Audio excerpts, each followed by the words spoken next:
Ladies and gentlemen, how are you? I hope you can hear me. I hope you can hear me. Good to see you all for this Thursday night and Friday afternoon. It's almost 5 p.m. Down here in the land down under. Let's see. But say something in the chat if you can hear me, because otherwise I have to reboot the microphone and come back in. So when they let me know, then I will I will get going. Yeah, so we have updates, many updates for you, including AH. AH was in court today, and we have some interesting details about that. Actually, let's do that first. I find this inherently funny for a variety of reasons. Hold on. Hey, Rachel, April, Lindy, good to see you, sweetheart. Retired RN Wendy. Wendy's here. Hey, Wendy. Marlene Clausen. I hate mornings. No more's here. Hey, no more. Kathy, Kaliza. Who else is here? Who else is here? I hate mornings. Did I say that? I hope I did. Retired RN. I can't tell you due to legal reasons. I am not allowed to disclose her name. Yeah, it's a law in Queensland, meaning even though her name is well known, she is or was a former influencer on TikTok and other places. I can't give you her full name. So, Amber Heard, that's it. You got it. Oh my God. That is exactly who it is. It's Amber Heard. Yeah, so I cannot, so as you can see, she is blurred in this footage here. Even though her name is all over the internet, and I've seen people from overseas, like from the USA, England, and other countries, naming her in their videos. Because I am local, I have to abide by the law. Otherwise, I can be hauled before the court and charged under certain acts and things like that. So, yeah, if you really want to know her name, it's not hard to figure it out, but I just can't tell you. I can't vocalize it. Otherwise, I'll get in trouble. Basically, the reason why you can't, it's not that she can't be named, it's more by naming her, the child will be named. Does that make sense? It's not really about her as such, although she gets the benefit of this specific law. She actually gets the benefit, so she gets a bit of a shield on her name and her image, even though she doesn't deserve it. Yeah, but it's really for her daughter. The law protects the child, not really the adult, although it just sort of works that way in this situation because the offender is the mother. So it just happens to be like that. All right. So she appeared in court this morning. She was on the court docket for 9 a.m. in Court 3. Court 3 in Brisbane Magistrates Court this morning. She was on that court docket.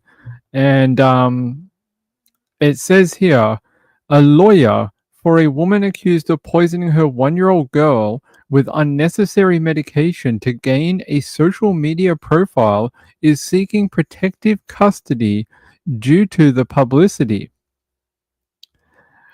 Sorry, what? You want to be put in protective custody? Like I don't. Why should you be given any special treatment? They're saying here the 34-year-old woman who cannot be identified appeared in Brisbane Magistrates Court on Friday wearing a long green police watch house top and green pants. So she was in her prison, what they call like remand, I think, the remand green uniform. She is accused of giving her 1-year-old child unauthorized prescription and pharmacy medications between August and October 2024 in order to grow her social media profile and elicit donations for that reason. They say the woman has been charged with 5 counts of administering poison with intent to harm, 3 counts of preparation to commit crimes with dangerous things, and 1 count each of torture, child exploitation material, and fraud. It's very interesting. Down here, her lawyer, who did not apply for bail on his client's behalf, I'm still unsure if they can apply for bail at this particular courthouse, but being that it's not a murder charge, I believe she probably could, but I don't know why they didn't. They say they're waiting for a brief of evidence, and this is some of the details of it. This includes CCTV related to the preparation to commit crime charges that police allege capture the offences on high quality footage with correlated receipts and bank records. That'll be very interesting should we ever get to view that. They also asked for video recording of an EEG device which records electrical activity of the brain to be disclosed to the defense. Very interesting. They say the woman was remanded in custody and the case was adjourned until January 28th when she is expected to apply for bail. I expect her to get that bail too. I don't believe she'll be held in custody, not on these particular charges anyway. Um, it, I don't know her personally, but I would say unless she has some previous offending and recent previous offending, and they could prove somehow she's a flight risk, that's the only way that she'll be kept in jail until her trial. I I believe on January 28th she will get bail. There's nothing really there stopping her from getting bail. They're going to consider it like a first time offense. They're going to say the risk of reoffending is quite low. They're going to put conditions on her, like you can't be around children unsupervised or probably at all, and you can't be near any drugs or alcohol, that type of thing. Can't be near any prescription medication unless it's directly for you. That'll be it. But yeah, I do expect her to get bail on the 28th. They say Blaze says, "Wow, no way! Why is this woman trying to hurt her sick child to be famous?" Munchausen by proxy. So when this case, I told you about this when this happened a few months ago, that it leaked out that a social media influencer or whatever you want to call it had possibly been a case of Munchausen by proxy. This is the same one, just many months later. Same person, same woman. But it says down here, I was looking at this today. Where is it? It might not be on this one. They asked police in regards to Munchausen by proxy. Police said that that was not part of their investigation. Now, I don't know what exactly that means, whether they don't believe she has it or they're not, it's not their job to diagnose her with it. It's up to her defense to probably paint that picture. I don't think it's up to them to do it. Although I'm not sure, but that's the way it sort of was worded. They worded it sort of like, yeah, it's not up to them. Hold on, let me find it for you.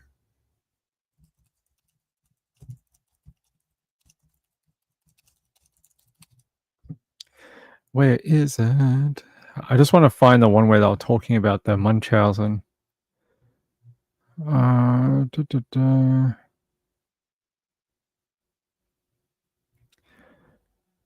Is it this one?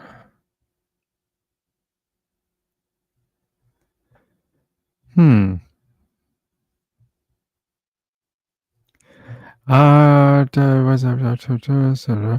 just trying to find. There was a quote for it today. Give me 1 second. Maybe it was this one. Ping, you should have had this before we started. Yeah, that's true, but I wasn't expecting to talk about that.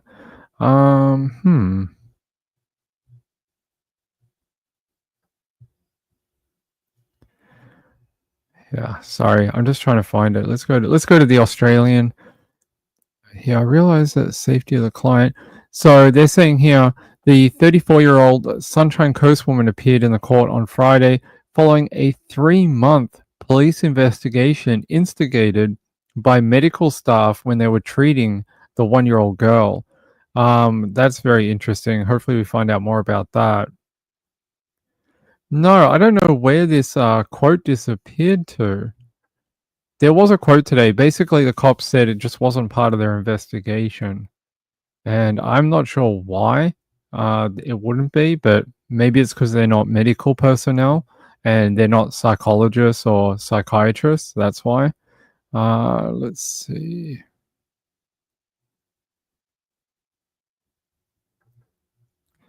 Yeah, I'll check two more. Yeah, let's go here. Let's go to the Brisbane Times.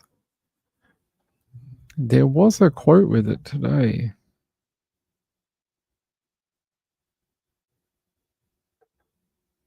Yeah. So on her application, to be moved to protective custody, the magistrate basically responded, "Yeah, that's not my job. That's up to corrective services to, to evaluate whether she needs it or not." And they were just like, "Yeah, nah, we're not interested in that." Apparently, journalists did apply for court documents related to the case, and that was knocked back by the magistrate. The magistrate did not give up any documents related to the case. So that's probably because there is a minor involved.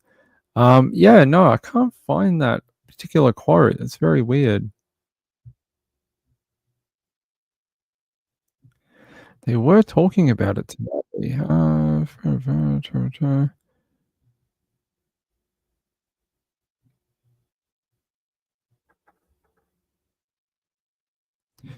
Yeah, I don't know. If I find it, I'll show it to you.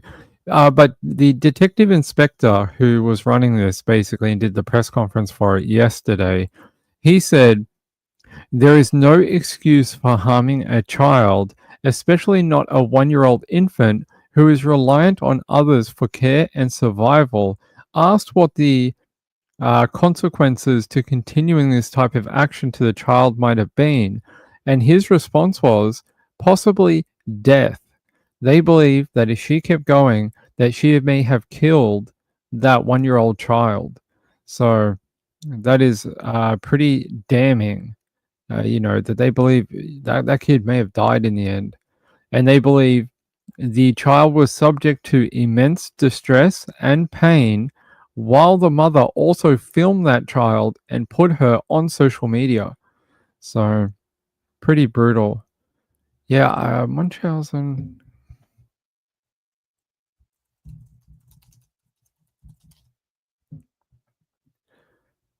Let me see if I can see if it comes up on a trigger here.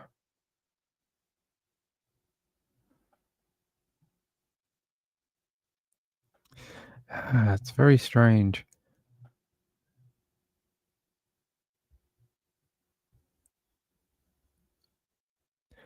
Yeah, I don't know why it's not coming up now.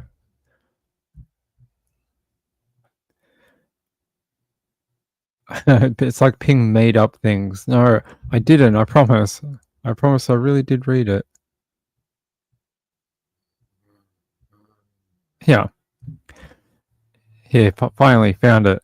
Any suggestion the accused woman suffered from Munchausen syndrome by proxy, where a caregiver makes or exaggerates an illness for someone in their care, had not been raised with police. So that means medical staff or police themselves have not looked into that. But I'm guessing because that is a psychiatric diagnosis, that it'll be up to probably her to, I guess, get that diagnosis put on her if that's what exactly is going on. Or, I'm surprised the police aren't going to get like some sort of doctor to say that's what's going on. But so far, they're saying it has not been raised with police that this could be Munchausen syndrome or Munchausen syndrome by proxy. There is some suggestion. I was talking to people that somewhat involved with this woman, and they were saying that she had a past history of exaggerating illness on herself. They said dating back, over a decade, that many times she had done questionable things and told stories that were very exaggerated to do with a variety of things, but a lot of times illness or being sick or what type of care she needed, that type of thing. So not only did she hurt her daughter allegedly, she may have done it to herself at one point and then passed it down to her children when she had her own children. So instead of doing it to herself, she then did it to her kids. Retired says, one of my favorite pin quotes from a few weeks ago. What? Who said this? They say, oh, that's right. Did I say that? I probably said that when I screwed something up. Yeah. That's very funny. Texas says, hello. Hi. Hey, good to see you. April B says, thank God the baby was saved and hopefully can grow up normally with another family. The father, from what I understand, is trying to fight for custody of the baby. I don't know whether he'll get it. I don't know whether, police are not going to be charging anyone else at this point in time. So they obviously don't believe that anyone else was involved in hurting that child. He may get it. I don't know. I don't know the ins and outs of their relationship or whatever. I don't know how much he knew or didn't know. But from some of the people I spoke to that are closer to this woman than I am, they seem to think he's a decent guy, most likely not involved. So that is from the people that I spoke to. Marlene said she's going to have some time to think about it in jail until the bail hearing. Yep. April B says, yep, thank God the baby. That is true. Hey, Diane, how are you? Good to see you. Hey, Thavi. Blaze says, yes, doctors must diagnose her. I have also recently heard it is no longer called Munchausen. It's got another name in the book of definitions for psychiatric illness. I'd have to ask, I forgot her name. Stacy. Is she around? Let's see. Was she with Trish tonight? Hold on, I can ask her.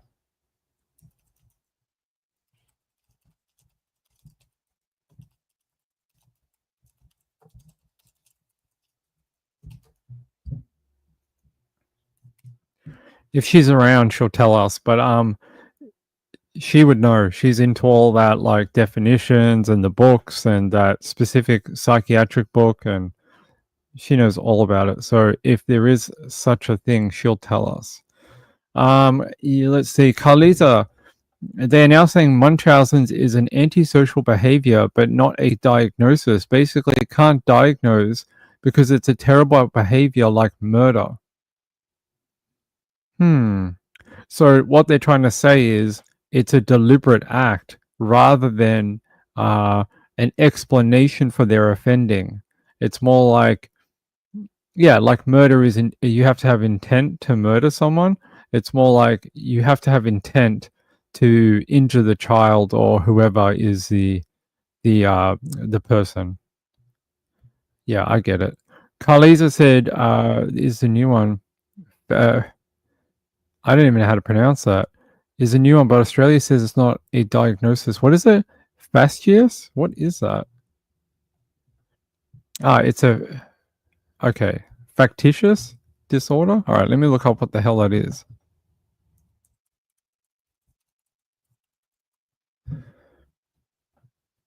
Okay. All right, what is that? It's a group of mental health conditions where a person intentionally deceives others by pretending to be sick, injured, or impaired. How does that work when you do it to someone else, though? What would that be called? Yeah, they say you can have it, the same disorder imposed on another. They say the patient induces illness in someone under their care, such as a child.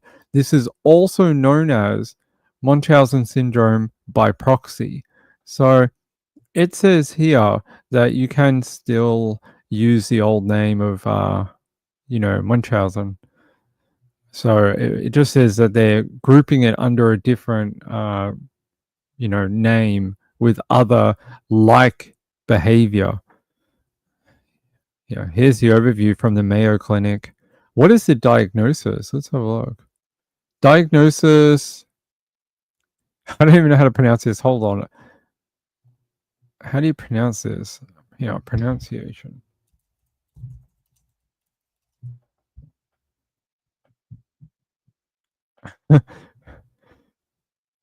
It's giving me like a really rude word as the pronunciation.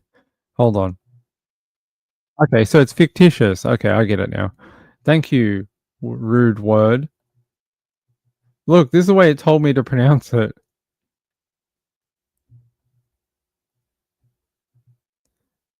I could have said that in a very different way, especially with the Australian accent. It could have gone very wrong. Could have gone very wrong. So it's like fictitious. Okay. So it is a yeah, I guess that makes sense. It's like fictitious illness. Okay. I understand. Interesting. So how do you diagnose? Okay. Diagnosis is based on objectivity, identifying symptoms that are made up rather than a person's intent or motivation for doing so. A healthcare professional may suspect that people have factitious disorder when their medical history doesn't make any sense. There's no believable reason for the illness or injury. The illness doesn't follow the usual course of treatment or healing. There's no clear reason why they're not getting better despite treatment. There's contradictory or inconsistent symptoms or lab test results. They don't want to give information from previous health records, other healthcare professionals, or family members. They're caught lying or harming themselves. They say to help figure out if a person has factitious disorder, healthcare professionals do a detailed interview, require past health records, work with family members to get more information, and run only tests needed to look at possible physical issues. And there's also no real way to treat it, they're saying. Interesting. Treatment options: having a primary healthcare professional, just one. Therapy, medicine. What kind of medicine? Like a antidepressant or something? That might work. In hospital treatment. If factitious disorder symptoms are severe, a short stay in a mental health hospital may be needed for safety and to create a treatment plan. Treatment may not be accepted or may not help, especially for people with severe versions of the disorder. In these cases, the goal may be to stop further invasive or risky treatments. When factitious disorder is imposed on others, healthcare professionals assess for abuse and need to report the abuse to authorities. Uh-huh. Well, that's what happened in this particular case. The healthcare authorities caught on, and they're the ones who contacted the police to start an investigation. So, yeah, she does fit the, broad definition of it. Marlene said sometimes had a family parent in the medical field and they did it for attention as a child. Yeah. This is the case of a woman who was an influencer who has now been charged with hurting her own child to become an internet celebrity and, to gain money. Actually, we can play the video from yesterday of her being arrested. Here she is being arrested again, if I can get this to play. Oh, that's a screenshot. Good work, Ping. Take a seat for us. Yeah, let's play. This is from news.com. It's a short version of it. Just take a seat for us.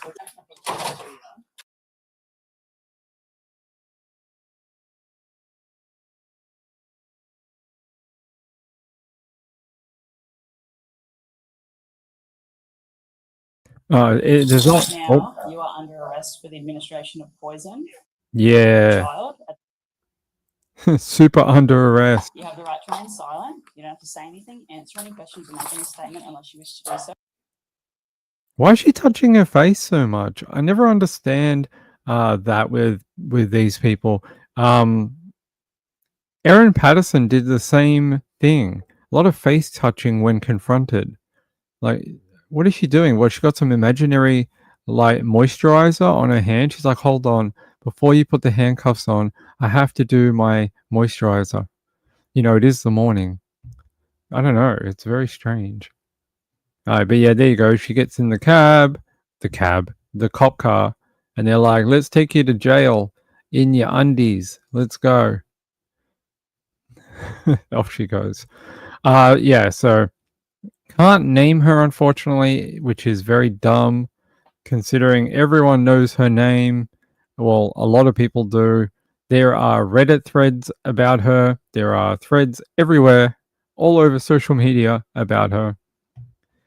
Lindy said she looked like she was trying to wiping tears. Erin Patterson, see? Self-soothing, yeah, could be, could be. Don't know why she had to hurt her child though. It tells me something about her personality, right? That she'd rather make her personality online about the child and then about sympathy, rather than what type of personality she has as a person who could attract a following. And that's very interesting to me because I find it strange that someone would go to those lengths to continue the sort of sympathy train and oh my god, I hope she gets better. Oh, sending love and prayers and all that kind of crap. It means something when the child is really ill. And of course, everyone wants the child to get better. But to prolong that suffering for your own kid, I mean, you are a very sick individual. Very. To you heard what the police said.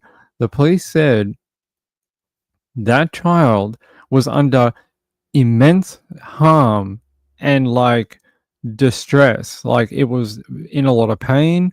It was in distress. Like she could have killed the child. It is very disturbing. Very disturbing. It is all about her. That is true. Hey, Aussie True Crime. Good to see you. Good to see you. Good to see you. Thanks for being here. Marlene says money, money, money. That is all it was about for her. A nice housewoman. Yeah, it's not that nice. Rachel said, I really hope that if the dad will take care of the baby, he gets full custody and she has no contact. Yeah, I don't know too like I know a little bit about the dad. I don't want to name him either. Um, I'll just say that the people I spoke to don't believe he's involved. At least not right now. Blaze says how terrifying for that poor child. And the information I have is that as soon as they removed the mother's contact with the child's health went through the roof. Like she just got heaps better. Leaps and bounds was showing improvement. But every time she was with the mum, she was on a decline. Like I don't know if I can show this to you. All right, I probably can, but I'm gonna have to alter it. Hold on. Where do I go? Go here. There's something I want to show you, and it's really important. It'll show you the kind of depth this woman went to. Just hold on. All right, here. How can I modify this? Does it have their name? Okay, it does, but all right.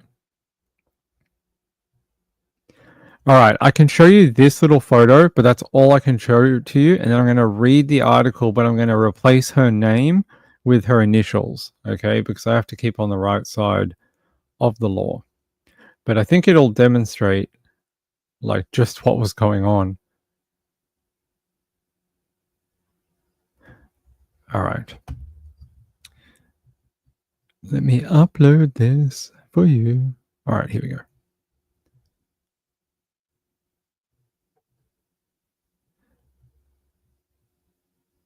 All right. So this is a article about this particular woman a while ago, and it says heartbreaking update from Aussie influencer as she reveals 1-year-old daughter is in critical condition amid battle with rare genetic disease. And I'm going to read a couple of portions of this for you because I can't show you the full article because it names them like a billion times. Okay. So it says here an Australian influencer has given a heartbreaking update on her 1-year-old who was in a coma for 100 hours.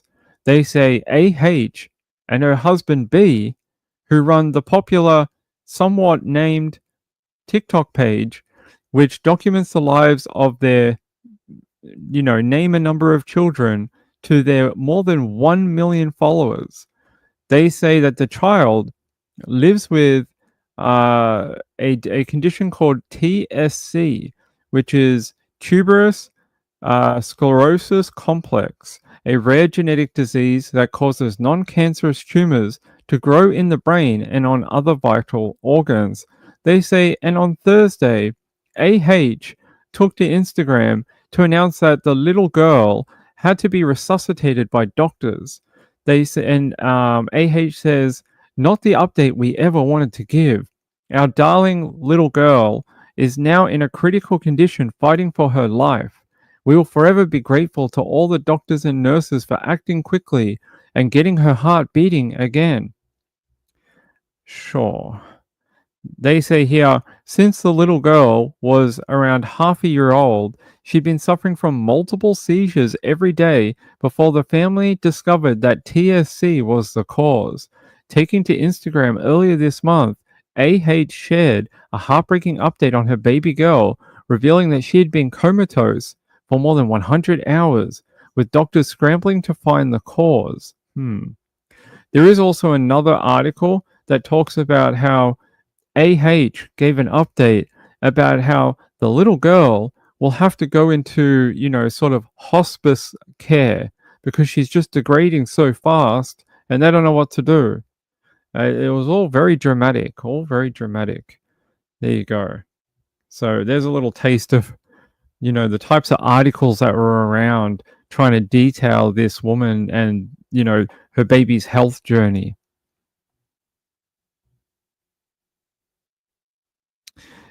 I believe before news broke, they had partners that they did a lot of like managers. They wiped their social media of any trace of her. She shut down her social media. A lot of it can't be found now, I don't think. And yeah, a lot of it was deleted before the news fully broke. It was about a month before the main articles came out in October that they'd already started wiping stuff. So Wendy R says, has to have caused ongoing medical issues for the child. Muffin, hey, buddy, stay down there. You can't sleep on dad. Dad's doing stuff. Rachel says she was lying about using it for clicks and money. I'm sure. I agree. What was the date of that mother's report? What? What was the date of that mother's report? You mean the day she announced that thing? Let me see. That article came out about a month. Hey, Muff, don't lick my hand. About 2 months before the news broke about, her being under investigation for what she did to the child. Yeah, so last year, 2024, about 2 months before the main news broke. That's as much as I can give you. Yeah, there you go. There's the date. That's as much as I can give you without, being accused of naming her. But I think it's ridiculous, but I understand how it protects the little girl. But at the same time, I think it's stupid that she also gets protected, because she doesn't deserve any, especially since she put her child's medical and herself into the internet for everyone to view. but now all of a sudden she needs protection, huh? I don't think so. I think she should be named, but if it does keep the little girl safer, and I understand, like it's a double-edged thing. Um, yeah. So AH said in another post, little girl was once a bright and bubbly little girl that has recently taken an unfortunate turn and has now put herself in what appears to be a comatose state for over 100 hours. Unfortunately, there aren't any medications or stimulants that are safe for little girl to have to wake her up. Little girl has encountered countless needles and blood tests while asleep, and she doesn't as so much as bat an eyelid. Yeah, okay. They say little girl who suffers from focal cortical dysplasia, uh, epilepsy, infantile spasms, and oh my god, I'm not even going to read half these things. Ping's not going to be able to pronounce them. But they're saying that she was diagnosed with a whole raft of things. Let me just check here if the GoFundMe is still up. No, so GoFundMe took down their page, which had raised close to $60,000, and they are working to refund those people. So, hey, Four Paws, how are you? Four Paws says just found her name and looked her up. Never heard of her. Yeah, I'd never heard of her either before I started on this in October, but she is known to a certain subsect of people, mostly mothers with children. So if there's any mums who have children with medical issues or just mums in general, and they're on TikTok or Facebook or Instagram, they probably came across this particular woman, you know, on there. All right. Yeah. So okay, that's my update on this. She was in court. She'll be back on the 28th, and I will have more for you on. Thanks, Stacy. She got back to me with the same information that you gave me. Thanks, thanks, lady. I appreciate it. All right. So I have an update on Tweedledee and Tweedledum, who were in court earlier this week. I was waiting for more information. Not a ton has come out because apparently they didn't need to appear in court. And if they were going to appear in court, it was only going to be via video link. But I found something very interesting. And if I can bring this up. So remember I told you that their defense lawyer could basically say whatever they want. You know, like don't take it too seriously what a defense lawyer says to media outside a courthouse. Well, apparently he's starting to backtrack. So the other week he tried to say that this was a self-defense case and they're going to prove it and that his client didn't do anything wrong. These are the two here, Kane Gleason and Cody Ian Thompson, and they're accused of killing Chloe Jade Mason in Caboolture, Queensland, late last year. So their lawyer was outside of court earlier this week, and he said this: I'm not going to comment at this early stage. The brief of evidence hasn't been provided yet, so I'm not in a position to make those comments about what defense might be.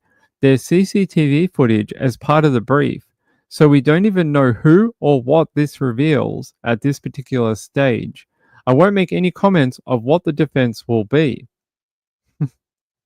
I find that very interesting.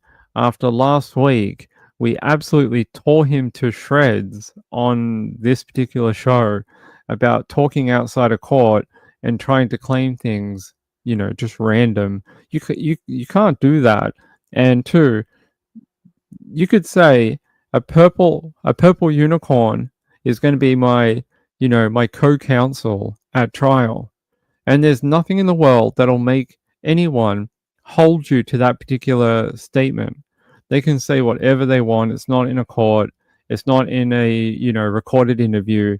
It's literally just a question someone asks them outside of the courthouse. So that's what I was trying to tell people. Don't get too riled up by what a defense attorney says to the media. Rachel says, yeah, I'm not allowed to name her.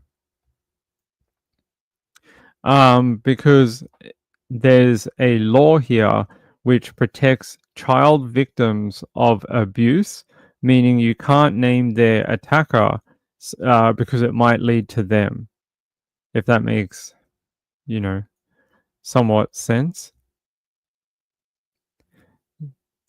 Danny says, when is the mushroom trial? April 27th. April 27th, we're going to trial for Erin Patterson. I can't wait. Which sounds weird, but I am looking forward to it. I am looking forward to see. I want to see her. I want to see someone who, is able to kill people with mushrooms. Like, how is that a thing, and why? I want to know the why, and I want to see if she tries to put up a defense of something, anything. Explain it to everyone because we all want to know. We all want to know why you would do this and how you did it. I mean, the how's pretty easy, but I can't wait. It's gonna be amazing. Hold on, Aaron. Unfortunately, I don't have too much new information about her. She is getting ready for her trial and sitting in a jail in Melbourne. Doing what? I got no idea. We've not really had any good updates about her since, I don't know, September last year. That might have been the last big update about her going to trial. Let me see if there's anything new for you.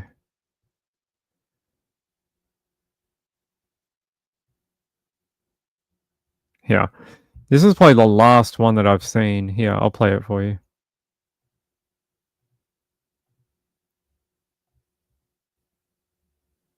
If it'll play. Come on. Well, Nine News has been told accused mushroom killer Erin Patterson entertained a group of people at her Leongatha home the night before she was arrested and charged. Neighbours have made the claim, saying the community is still struggling to come to terms with the loss of the 3 admired members. Crime reporter Gillian Lantouris. Filing in for their usual Sunday service, there was an air of sadness, with the notable absences of lost friends still being felt by the Currumbara community. Everybody has been deeply affected by it. Reverend Ian Wilkinson, the sole survivor of the alleged toxic mushroom lunch, still not well enough to lead his parishioners. Instead, he's been replaced temporarily by another pastor. As upsetting and as distressing as what's happened. Neighbours have revealed Miss Patterson had guests over here at her Leongatha home the night before it was raided by police. That would be her last night as a free woman before her arrest. They say several people attended the function that lasted a few hours. The next day, Erin Patterson was charged with murdering her former in-laws, Dawn and Gail Patterson, along with Heather Wilkinson, by serving them a deadly meal containing poisonous mushrooms in July. She's also charged with attempting to murder Mr. Wilkinson, who was at the lunch but recovered, and of plotting to kill her estranged husband, Simon, on 4 separate occasions. He hasn't been seen since the charges were laid, shying away from the tight-knit community and absent from today's church service. My heart goes out to the entire family because I've been very upset, but I couldn't imagine what it'd be like to be their family. The arrest has sparked more grief for the Currumbara community. Thankfully, because of the nature of the people of this town, they are being supported. The 49-year-old mother of 2 will remain at the maximum security Dame Phyllis Frost Centre until her next court appearance in May. There you go. That was the last update. Yeah, Ian is the only surviving person from that meal. I still fully believe that she made 2 different what do you call it, like beef Wellington.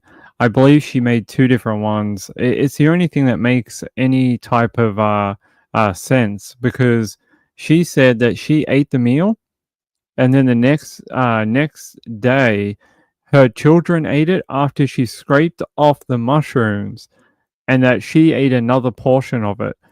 Yet one portion was enough to kill 3 people and require a fourth to have a liver transplant in order to survive. Yet she went to hospital with a little bit of, tummy trouble, and they just sent her home. They were like, "Yeah, you're fine. Go home." So I don't buy that she ate any of the poisoned meal, because the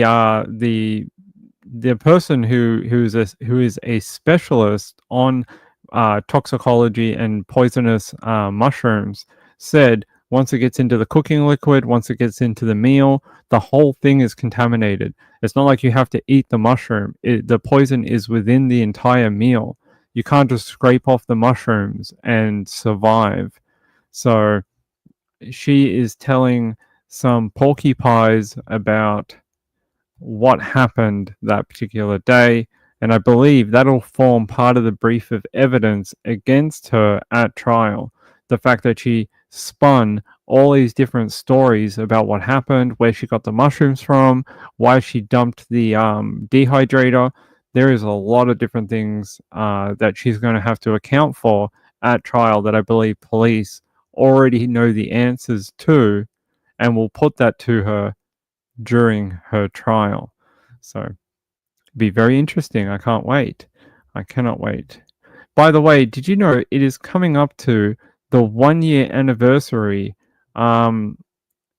since Samantha Murphy went missing in Ballarat in Victoria, Australia, and we still don't know where she is. A few months after she went missing, they found her mobile phone, and that was a big, key. Everyone thought that, oh my God, they're going to find her next, but they never did. They never located her. Well, her accused killer, Patrick Stevenson, was in court this week on a bunch of different charges, and apparently the court lifted a suppression order over reporting on him. So here, I'm going to play you that update here. 22-year-old man accused of murdering Ballarat woman Samantha Murphy has appeared in court as media fought for a ban on his name being publicised to be lifted. Reporter Lexi Junowick joins me now with the latest. Hi there, Lexi. Can you take us through what happened in court?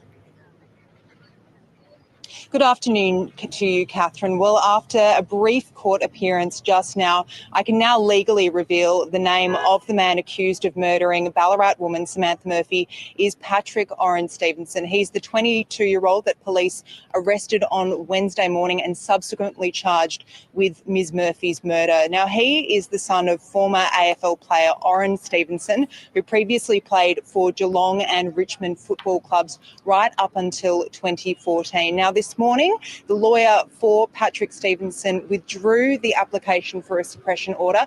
That's the one that triggered an interim suppression order to be imposed by a magistrate yesterday afternoon, and that effectively banned media across the nation from naming that accused. But overnight, that all changed largely in part to media organisations, including the ABC, fighting that interim suppression order. This morning, the media lawyer said that naming the accused was in the interest of fair and accurate reporting. So, Lexi, what comes next? Well, we know that Mr Stevenson will next appear in court for a committal hearing on August the 8th. But tonight, the community here in Ballarat will gather to remember Samantha Murphy. They're going to gather for a vigil at Eureka Stockade Memorial Park, which is just down the road from where Ms Murphy lived. That starts at 7 p.m.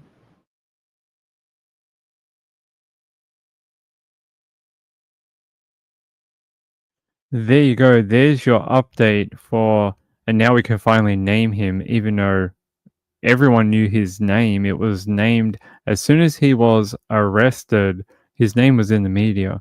So very strange about that suppression order. Kaliza said, I wonder what their evidence is. Last I heard, they had no way of testing. This program contains... So, if she did indeed make 2 beef Wellingtons, right? What if she only gave over the one that had no poisonous mushrooms in it for testing. That's why they never found anything. And what if she somehow destroyed, or everyone, or the people who died mostly ate the remaining one, and somehow she cleaned up? You know, is possible. By the way, Thavi, where's my friend Thavi? Thavi says, yeah, pray for her husband that he gets a job offer before January 31st. What does he do, and what state? And then I will tell people, on the air to contact you if they have any work available for your husband in that particular area. We have a lot of people who come from all over the US, so maybe someone might work in the same industry. They might know some people. Happy to put it out there. Happy to ask people for you.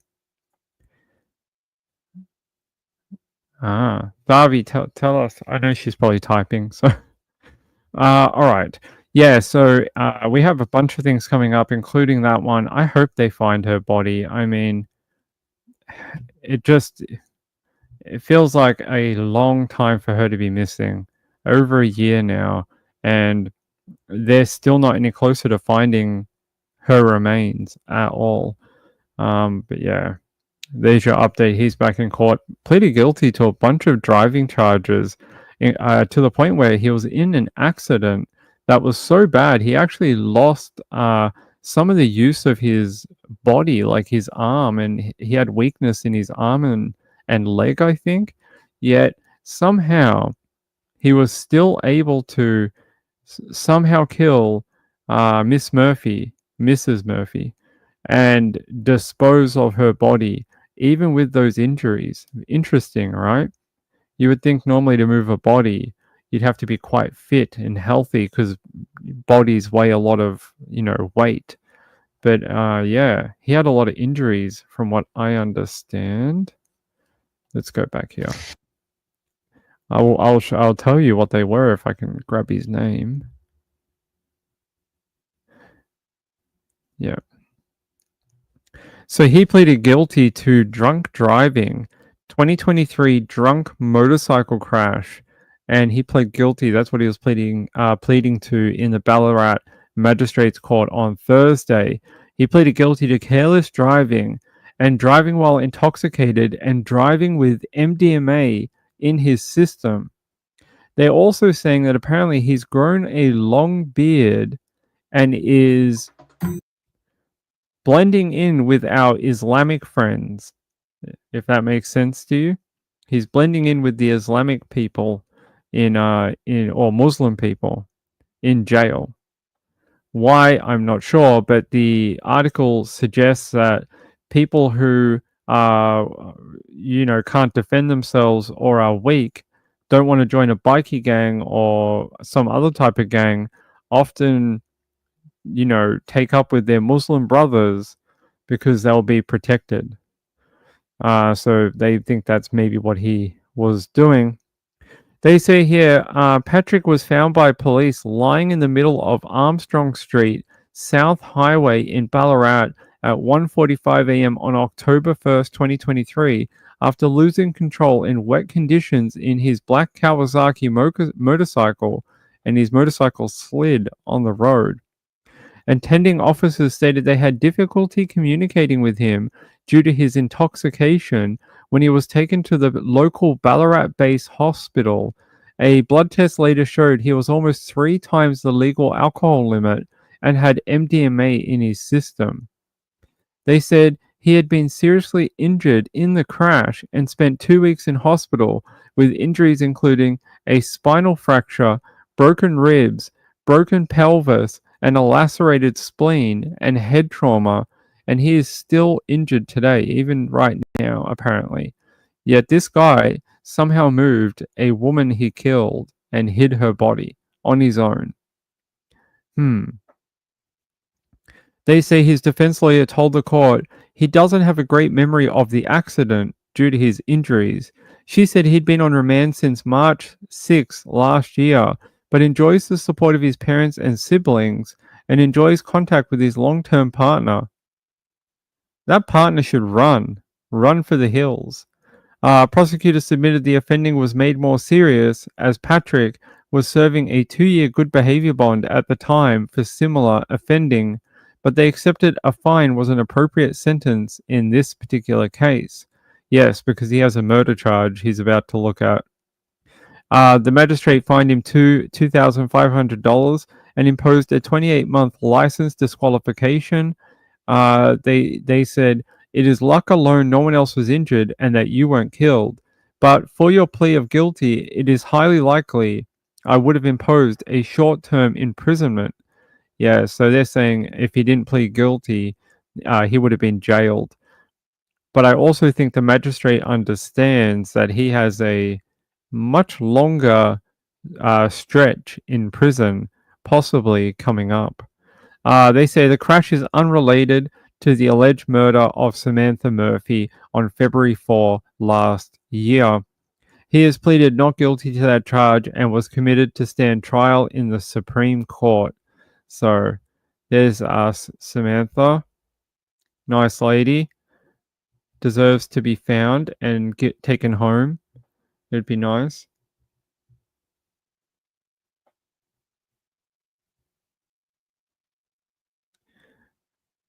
Let's see.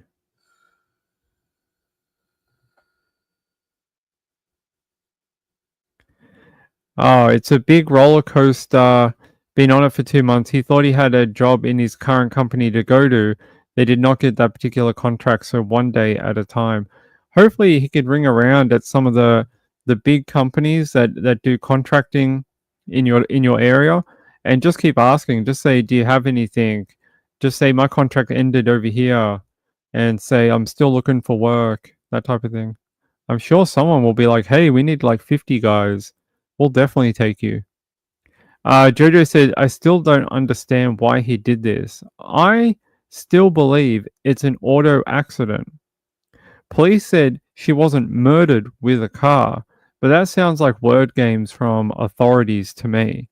Just because she wasn't murdered with the vehicle doesn't mean she wasn't hit with a vehicle and then moved or killed or, you know, left without medical treatment, and that's what killed her. Like, it just sounds like word games to me from authorities, because they were asked last year, was she killed by a vehicle? And they said no, but they wouldn't expand on that at all. And the fact that he's been done for driving with alcohol in his system and drugs as well, plus the night before Samantha went missing, he was out on the town partying and doing cocaine as well. And she went missing like real early in the morning, like 7 a.m. in the morning.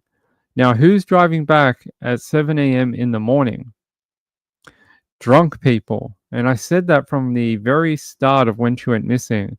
About the only people around at 7 a.m. on a Sunday morning are drunk people, people partying that are going home, and crazy people who get up at 7 a.m. on a Sunday to go have breakfast or go for a run or, you know, ride their bike or whatever. That's it. No one else. Everyone else is sleeping. Everyone else is enjoying their Sunday in bed. Yeah, so I've always thought it was an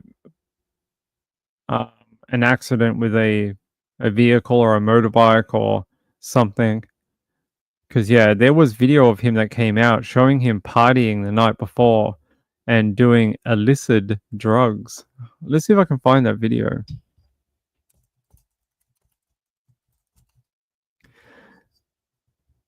Yeah, it's here.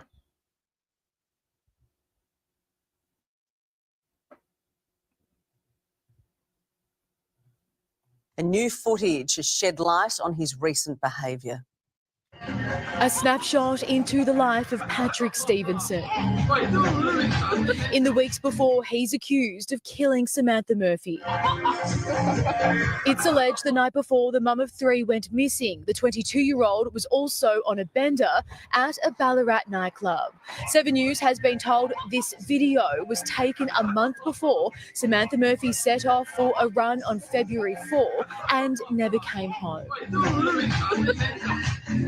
Patrick Stevenson has been charged with Ms Murphy's murder in what police have described as a deliberate act. Last night, hundreds gathered to honour the life of Ms Murphy. So, as you saw, sorry, I thought it was the night before, but I heard he was out the night before, basically doing the same thing as you saw on that video. And this is a guy who will drive in this condition. It's alleged the night before the mum Like, of three. he looks absolutely, there you go. He'll drive home in that condition. And he already got busted.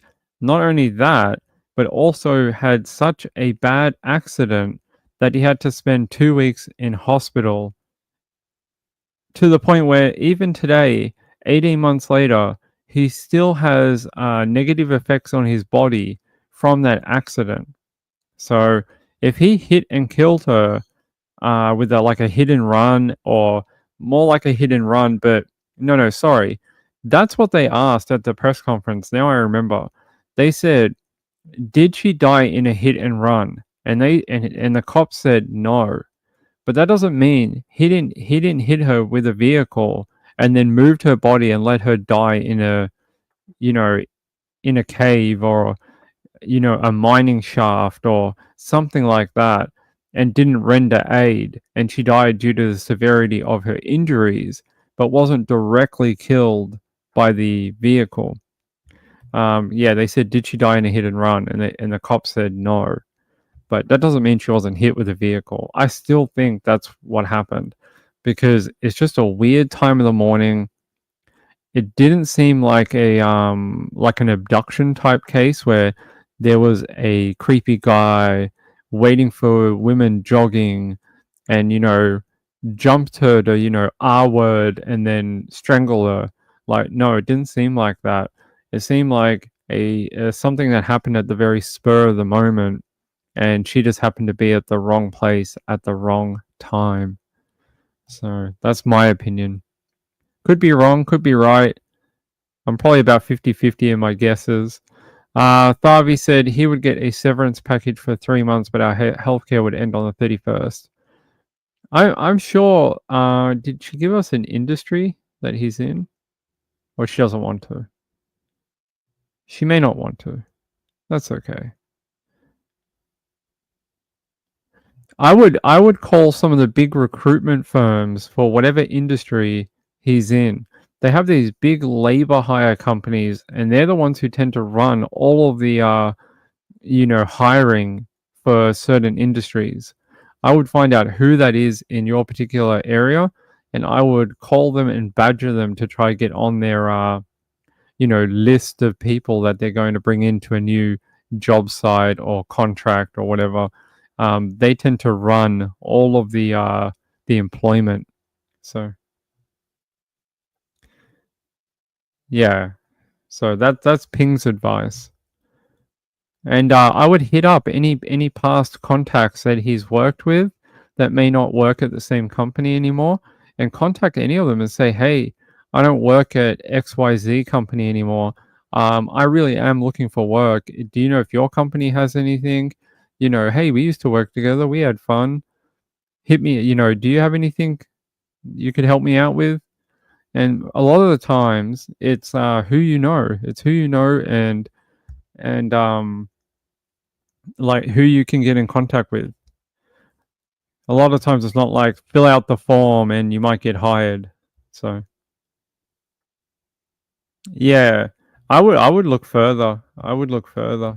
Don't rely on that one company, especially if they're not willing to give a contract now. Like 1 month out is really cutting it. They like to do them about half a year out normally.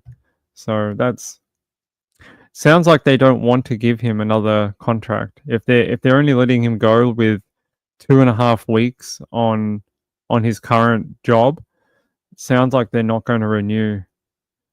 They would normally want their guys tied up, earlier. Pretty crappy thing to do, though. All right. Hold on. All right.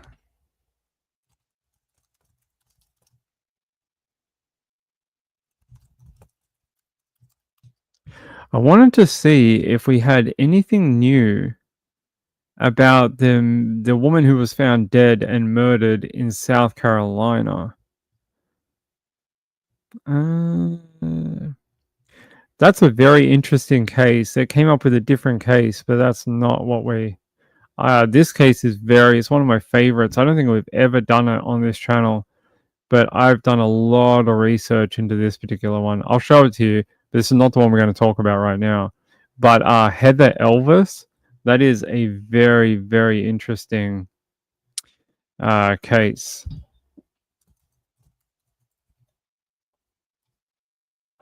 I don't believe they ever found her either. Where is this one? Yeah, so the one we want to talk about is not Heather Elvis, it's Heather Williams. And I was just trying to see if she's been... here. Yeah, Fayetteville man charged with first-degree murder after missing woman found dead. Yay, we did get an update. Let's go to WARL. Finally. A man is in jail accused of killing a 25-year-old woman whose body was found in Fayetteville. WR's Ashley Rose spoke with the woman's sister tonight, who believes she spoke with the suspect after her sister disappeared, Ashley. It really is just heartbreaking to think about. This is the suspect, 30-year-old Tyrell Searmans. He's charged with the first-degree murder in the death of 25-year-old Heather Williams. Williams went missing nearly 2 weeks ago. She was last seen leaving her home and getting into a vehicle. Her body was recovered last week on January 10th in a wooded area. While her family was looking for her, Heather's sister called and texted with someone who was on Heather's phone log around the time that she left the house for the last time. She asked him what car he drove and if he picked her up that night. Here was his response. He said that he had met her on Facebook dating or Facebook Messenger. I can't remember which he said. Met her on Facebook. And that he was going to hang out with her and that he hung out with her one night, but couldn't remember if it was Saturday night. It just makes me angry. You do like to think that people wouldn't do something like this. She followed up with that person that she called on text message. He put in writing, yes, the car picked her up in was that car. She believes that the same person who has been arrested and charged with first-degree murder was the person she was on the phone with. Police wouldn't confirm that connection with me tonight or provide any specifics on the case. Mary Williams hopes that what happened to her sister serves as a cautionary tale for people to be cautious and know that who you meet online isn't always who you think they are, Gerald. So yes, this was the girl with the TBI, the traumatic brain injury that we spoke about the other night. You saw some of that CCTV, this right here, of her leaving her home and jumping into that car. They did end up finding that vehicle and they found her body, unfortunately. But they're saying Tyrell Simons, 30, of Fayetteville, has been charged with first-degree murder in the case of Heather Williams. So very, very sad. But I'm glad they were able to do that very quickly and they were able to get him into custody. They're saying arrest made in slaying of missing Fayetteville woman whose body was found a week later. They say the man was arrested Thursday in the early January killing of the missing woman. They're saying he's being charged with first-degree murder in the death of Heather Williams. What's his name? Tyrell Simons or Sermons. There you go. Ping can't pronounce it. Williams' body was found 5 p.m. January 10th in woods near Newark. and near Newark and State Avenues by the PD during a follow-up to the missing person investigation. There's a photo of her too, by the way. Looks very much like her sister. Her and her sister look very, very similar. Yeah, it does. It sounds like her family did a lot of the work. Rachel said that poor family was in such a difficult place with her TBI. I'm glad he was arrested. Yeah, it is a good outcome. A very good outcome. Well, not a good outcome that she died, but a good outcome that he is in jail. They're saying the young woman described as suffering from a cognitive impairment with limited speech was last seen on January 4 getting into a light-colored four-door sedan with a sunroof before she disappeared. Police said they later found that vehicle. According to the arrest warrant, Terrell is accused of killing Williams sometime on or about January 4. Further details are not available at this time. He was booked into the Cumberland County Jail at 5 p.m. on Thursday. According to jail records, he is being held without bail at this time. So there we go. We'll find out more about this over the coming days, I am sure. There will be more information, and there is a little bit here, including his booking photo. He does have the crazy eyes. Look. He has the crazy eyes. I'm sure of it. Not that. Ping, what are you doing? My screen is not playing up. Here. Go like this. There we go. He has the crazy eyes. Look. I promise you. C. Taylor says a beautiful young woman. Yeah, it seems like a nice woman who had a very horrific brain injury, unfortunately caused by her own actions, and that she may have hurt some other people with those actions as well, which makes it all the more sad. Kaliza said, sounds like they may have had locations enabled on her phone. They did. Thank goodness for technology. I agree. They're saying that this investigation is remaining active at this point in time. On Thursday, January 16, detectives with the Fayetteville Police Department Homicide Unit, with assistance from the department's Violent Criminal Apprehension Team, made an arrest in the homicide of Heather Williams, who was previously reported missing and endangered. Detectives have charged and arrested Terrell Sermons, a black male 30 years of age, out of Fayetteville, North Carolina, with first-degree murder. He is currently being held at the Cumberland County Detention Center without a current bond. They say anyone with further information is asked to contact Crime Stoppers at 910-483-TIPS, which is 8477. Crime Stoppers information can be submitted electronically via fay-nccrimestoppers.org. So there you go. He does. Yes, definitely. Hold on. That is a good update. Happy to hear that. Now, what?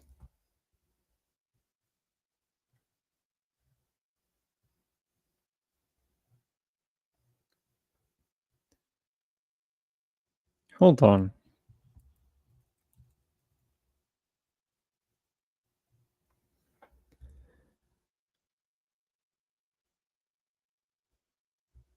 Okay, give me 1 second, guys. Amber Alerts. What is going on with the Amber Alerts?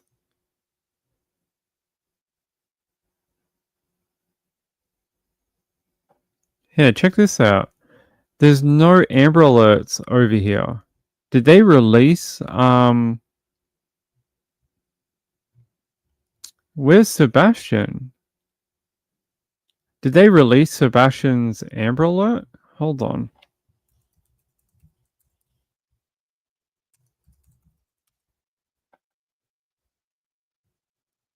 Doesn't seem so.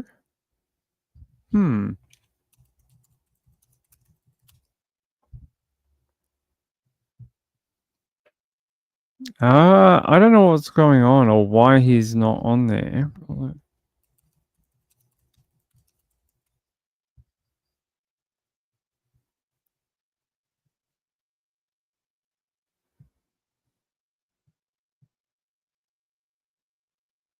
Yeah, I don't know what is going on. Very strange. The list is empty. Does anyone know what's going on? There was a little kid missing. Mr. DJ showed me the other day, and I was going to see if we had an update on it. Where's DJ? DJ. He was telling me the other day. DJ. I can't find it, but is it because we're in 2025? They just took his down? Let's have a look. Sebastian. He's in Tennessee. It's gone to archived. That's very sad. It's gone to archive now. Yeah, so it looks like there's no current active Amber Alerts, but Sebastian's has now moved to archive. There you go, you can see it. I guess because, oh, wait, why can't you see it? Hold on. There you go. Sebastian Rogers, Tennessee, 27th of the 2nd, 2024. So it must be because we're in 2025 now. Khaliza says, I have a rooster with laryngitis outside my window tonight. Scared the crap out of me. Well, tell him to get some cough syrup. I mean, what a rude rooster. April B said, that's strange. Summer Wells isn't on there either. Yeah, there's no active. It's very strange. There's always at least, one. The fact there's not even one active Amber Alert. I mean, a good thing. We don't want any children, being abducted or whatever. But it's strange that, I don't know if their website's broken. But there's normally like a little box here that has the little active alerts. But yeah, there's nothing here. Odd. But they have moved. Let's see. Yeah, Summer is here too. Summer Wells. Right there. And yeah. Haley Cummings is here. Haley. Who else do we know on here? Bianca Jones, if you remember her one. Sebastian, Summer. They're both next to each other. Who else do we have? Oh, Jesus Martinez. It's a very old one. Who else? I don't know any of the. Sophia, out of Washington. I know that one. Yeah, there's a few there, but yeah, they must have moved his from the active side of it onto the archived. I don't know if it's a cold case, but more like just not current. Not cold, though. Marlene said, what about the woman who was NC for a birthday party and disappeared? Oh, yeah. We'll look her up. Hold on. C. Taylor said, I'm seeing it under TBI. Active missing. Yeah, that's Tennessee, right? This is the national. This is the national one. Hold on, TBI.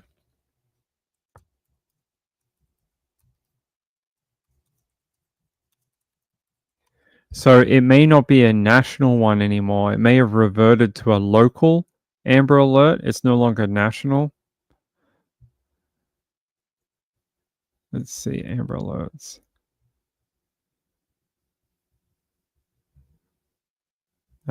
Click here. Where's there? How do you get to the Amber Alerts on Tennessee?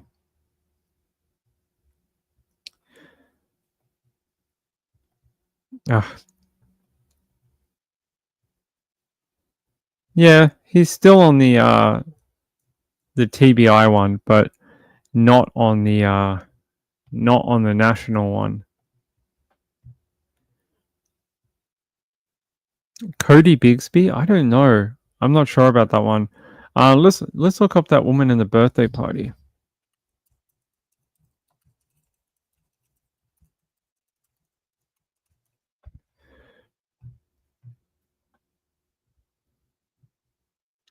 Is that this one? Yeah. Tahali Payton. Tahali Payton. I don't have any update for Tahali or Tahali. I'm not sure how to pronounce it. But here's a photo of her here. They were raising some money for support for the family. They raised around $4,500. You know, you see some of these GoFundMe's, right? And some of them are very like overfunded. They're like $250,000, $500,000. And then you see some of these people of color and it's like $300, $1,000. And I'm not saying that, you know, I don't know. It's just sometimes I feel like the people of color aren't quite as supported as some of the white people on these type of GoFundMe's. Unfortunately, it's very sad. I hate seeing that. Like they only raised $4,500, and it's a very sad story. But you know, Natasha said these unsolved kid cases break my heart. Hey, 2025, could it be the year that we actually get an update, a proper update on Summer Wells? Maybe 2025. I think it was this one. It was Tahali Payton. She went missing November 20, and they something to do with the boyfriend, and he was cheating or something, and the boyfriend dumped her. Yeah, there you go. Same girl. Yeah, she was found dead in a park near Charlotte, South Carolina on Monday, over 3 weeks after she was last seen on November 20. So, they say, according to family members, Payton, originally from Greenville, South Carolina, had traveled to Charlotte with her boyfriend, who is also the father of her child, to celebrate her birthday. Payton reportedly had an argument with her boyfriend at a hotel in North Charlotte. The following day, he allegedly drove off without her. A hotel employee corroborated the incident. And then, yeah, she was found dead in the water, not too far away from where she was last seen. But I don't have any further update on her case right now. Khaliza said, yeah, I noticed it too. It's really sad. People pick and choose. Happens with missing children as well. That's why I just do all missing people. Don't care if they're black. Don't care if they're Asian. Don't care if they're an octopus. I will look for a missing octopus juvenile. You give me an Amber Alert for an octopus, I will broadcast it. You let me know. I'm happy to do that. Marlene says, thank you for covering the people of color who are missing. Cover everyone. But yeah, you're welcome.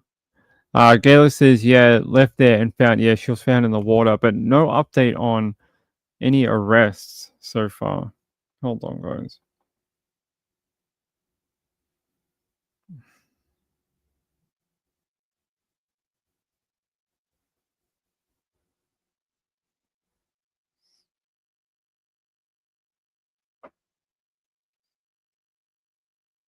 All right. Yeah, I don't have any other update for her. Yeah, so she was found December 9th in Charlotte, but I don't... Did they arrest anyone? No, I don't... Oh, okay. I can't play it, unfortunately, guys. I don't know whose channel this is, but someone was able to find her 911 call, but I don't think I can play it. Yeah, it's from a channel called the North Carolina Beat.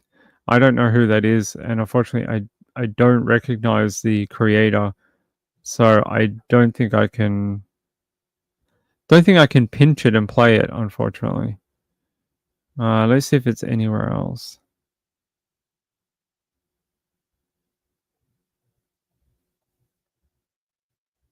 Yeah, I don't have it, unfortunately. If I somehow find it and track it down, I'll have it for tomorrow night for you, okay? I'll contact that creator and see if I can borrow it.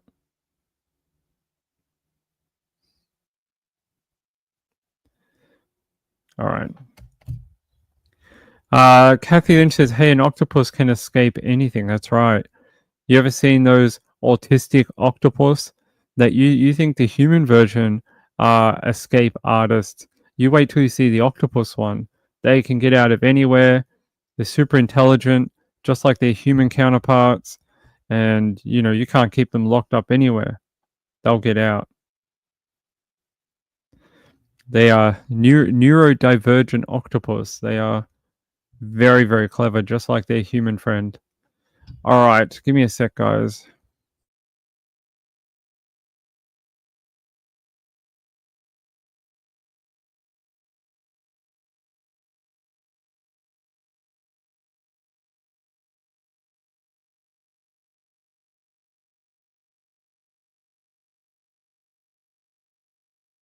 All right, I think that's yeah, I've seen there was one in New Zealand that got out of its tank, crawled across the floor, and went down a drain.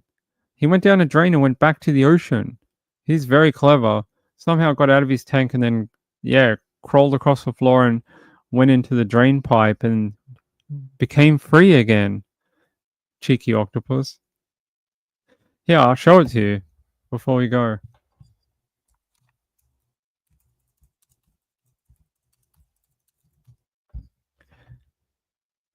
Yeah, let's go to ABC News for our feel-good story of the night. That victorious scene from the Shawshank Redemption, and a story that we here at GMA are calling the Shaw Tank Redemption. You get it. Inky the octopus making a break for it, slipping out of a New Zealand aquarium by squeezing through a drain pipe that led to the Pacific Ocean. And ABC's Nick Watt has more on his great escape. Inky is an eight-legged escapologist. Inky, being such an inquisitive octopus, was able to work out that he could get out through a little gap in the lid and make his way across the floor, down a drain full of seawater, and back out to sea. Hang on, so Inky slipped out in the wee hours, slithered up to 13 feet across the floor, then down a 6-inch drain to the big blue, and freedom. It's the Shaw Tank Redemption. Yeah, I'm sure there's a video somewhere. I remember watching it years ago about him getting out, but I don't know what happened to it. I don't know if I'm making stuff up or or there really was. Now I'm confused, but I'm sure there was a video of him getting out of his tank, but maybe Ping is misremembering things. Yeah, here, look, the Great Escape, Inky the octopus legs it for freedom from aquarium. They're saying his enclosure lid on his tank was left ajar and he headed for freedom down a pipe that leads to the sea. Somehow he knew that pipe led to the ocean and he was able to figure it out and get out of his tank, get into the drain pipe and go to the ocean and go home. So, very clever. Nazaya Harris. Yeah, I think we did her case, Nazaya. The others will never believe him. No. He's like, stay away from those people with the nets. They're no good. Nazaya Harris. Why does that sound familiar?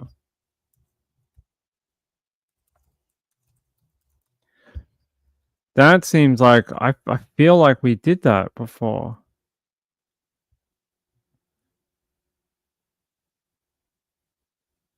I don't know if the name is just familiar or...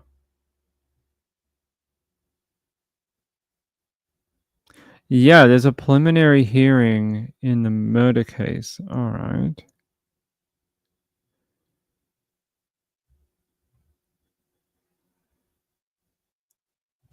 Yeah, this is back about a week ago, but I'm pretty sure they've arrested someone now. Hold on.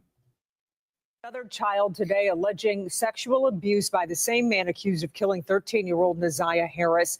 And we're learning of new DNA analysis that could determine whether Jarvis Butts goes on trial for murder. Sean Lay following today's hearing for us. And Sean, this chilling case, it just keeps getting worse and worse as we learn more. Chilling is a good way of putting it. Stomach turning also. Every witness, every hour here at the court. Here's what's new about this today. This is the first time we're hearing the voice of Jarvis Butts. He is 41 years old. He is accused of the sexual abuse and murder of a 13-year-old girl named Naziah Harris. She was related to one of Butts' many girlfriends, and he called Naziah his niece. The teen was last seen with Butts after school last January 9th. Then Naziah Harris went missing. Police brought Butts in for this interrogation during a search for her, where Butts told police everything he knew about the girl was on his cell phone that police seized during a search warrant. You have to listen very closely to pick up what Butts is saying, but he says he has nothing to hide. Everything is in my phone. Y'all have possession of my phone. Take a look at it. Go through it. So I don't know what that's about. I don't know why she said. A co-worker of Butts testified that Butts and Naziah Harris were at their auto repair shop the evening Naziah Harris vanished. But Butts told investigators the last time he saw Naziah was weeks before. Yes, he stated to me that he had last seen her at the end of December or early January, sometime at grandmother's house getting her hair done. And did he say anything about knowing where Naziah's bus stop was? Yes. Okay. What did he say about that? He said that her bus stop was at a 3-mile drive in Cornwall. All right, I'll leave it there, but we can do more on Naziah Harris tomorrow. Looks like there is a preliminary hearing or preliminary trial going on right now for it. On Naziah. Yeah, so click on Detroit.com. Click on Detroit.com is the one doing all the coverage of it right now. Then they saying, yeah, nearly a year later. I remember this when we did this when she first went missing. I was about to say I remember her name. It's very unique. Yeah, so they believe Butts had been SAing her since 2022 before killing her in January. And yeah, there's a preliminary hearing going on right now. So if you want to learn more, you can. And we'll do more on it tomorrow night, I promise. Give me some time to research it and catch up, because I'm not caught up either. But yeah, go Inky. Good work, Inky. Rachel said, I cared for a baby octopus at a store where I worked. They sent him accidentally. It was wild. We duct taped the lid for months until we found a home for him. Did you guys hear about the person who bought an octopus for their child? And the octopus ended up having all these babies and laid all these thousands of eggs like a day after they got the octopus. I don't know what happened in the end, but apparently they had like 1,000 little tanks for all the babies. Khaleesa said her aunt's boyfriend, they think, performed an illegal abortion on her after he got her pregnant and she died. Far out. Ugh, gross. We'll do more on that tomorrow, though. But, yeah, I don't know what happened to the one with the octopus. Hold on.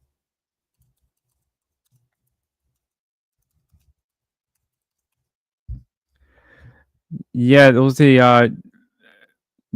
a kid. Yeah, I don't know. Someone will have to tell me what happened.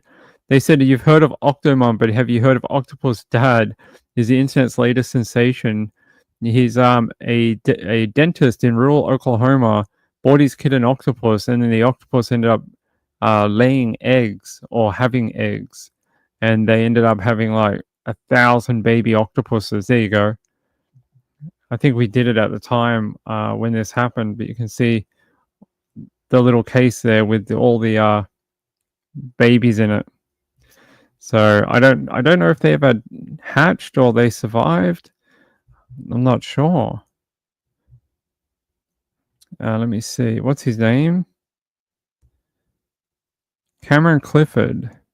All right, Cameron Clifford.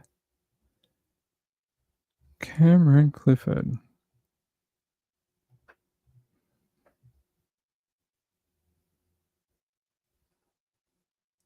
I don't know if there was ever an update.